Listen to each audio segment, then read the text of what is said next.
በእግር ኳስ ዓለም ትልቁ ፍልሚያ ሊካሄድ ጥቂት ሰዓታት ብቻ ቀርተውታል። አርሰናልና ማንቸስተር ሲቲ ለካራባኦ ካፕ ዋንጫ በዌምብሌ ስቴዲየም ፊት ለፊት ሊጋጠሙ ነው። አርቴታ የቀድሞ መምህሩን ጋርዲዮላን ደግሞ ሊያሸንፍ ይችላል ወይስ ሲቲ እንደለመደው ዋንጫውን ወደ ማንቸስተር ይወስዳል የሚሉ ጥያቄዎች ዛሬ በዚህ ቪዲዮ በሁለቱም ቡድኖች መካከል ያለውን የኃይል ሚዛን ጨምሮ ምላሽ ያገኛሉ። እንዲሁም የተጫዋቾችን ዝግጁነትና በአሰልጣኞች መካከል ያለውን የታክቲክ ጦርነት በዝርዝር እንመለከታለን። እስከ ቪዲዮ መጨረሻ አብራችሁን ቆዩ።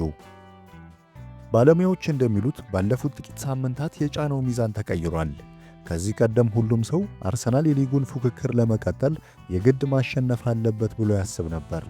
አሁን ግን ማንቸስተር ሲቲ ከሻምፒዮንስ ሊግ መውጣቱንና ባለፈው ጨዋታ በዌስትሃም ነጥብ መጣሉን ተከትሎ ጫናው ወደ ጋርዲዮላ ቡድን የዞረ ይመስላል። ጋርዲዮላ በዚህ የውድድር ዘመን ቢያንስ አንድ ዋንጫ ማንሳት ይኖርበታል። ነገር ግን ሲቲዎች እንዲህ ላለው የፍጻሜ ጨዋታ አዲስ አይደሉም። ባለፉት 10 ዓመታት በየዓመቱ ማለት ይቻላል የፍጻሜ ጨዋታዎችን ተጫውተዋል። ይህ ልምድ ለሲቲ ትልቅ ጥንካሬ ነው።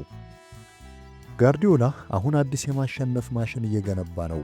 ፈርናንዶ ሲልቫን የመሰሉ አንጋፋዎች ቢኖሩትም ቡድን ውስጥ ብዙ አዳዲስ ተጫዋቾች ተካተዋል።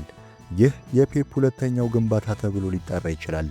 እነዚህ አዳዲስ ተጫዋቾች የማሸነፍ ስነ ልቦና እንዲኖራቸው ጋርዲዮላ ጠንክሮ እየሰራ ይገኛል።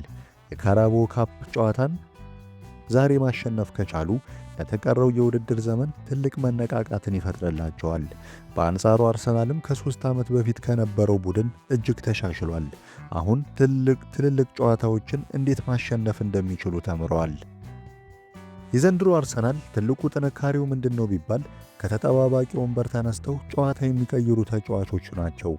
ስታቲስቲክ እንደሚያሳየው አርሰናል ዘንድሮ ከተቀያሪ ተጫዋቾች 11 ጎሎችን አግኝቷል። ይህ በሊጉ አንደኛው ያደርጋቸዋል። ማንቸስተር ሲቲ ግን ከተቀያሪ ያገኘው 1 ጎል ብቻ ነው።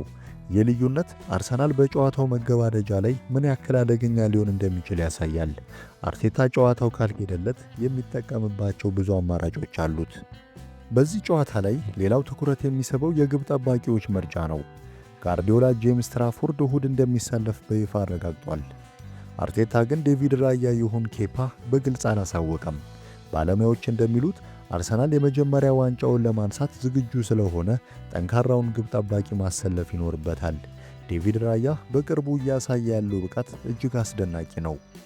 በሌላ በኩል ኬፓ ከዚህ ቀደም በቼልሲ ቤት በፍጻሜ ጨዋታ ላይ ለመቀየር ፈቃደኛ ያልሆነበትን ያንን አሳፋሪ ትዝታ ባለሙያዎቹ አስታውሰውበታል። እንግዲህ የሁለቱም ቡድኖች ፍልሚያ እጅግ አስደሳች እንደሚሆን ጥርጥር የለውም። አርቴታ የቀድሞ መምህሩን ጋርዲዮላን ጥሎ ታሪክ ይሰራል? እናንተስ ምን ትላላችሁ?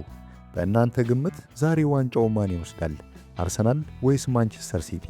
ውጤቱን በኮሜንት መስጫው ላይ አስፍሩልን። ይህንን አጭር ዘገባ ስላዳመጣችሁ እናመሰግናለን።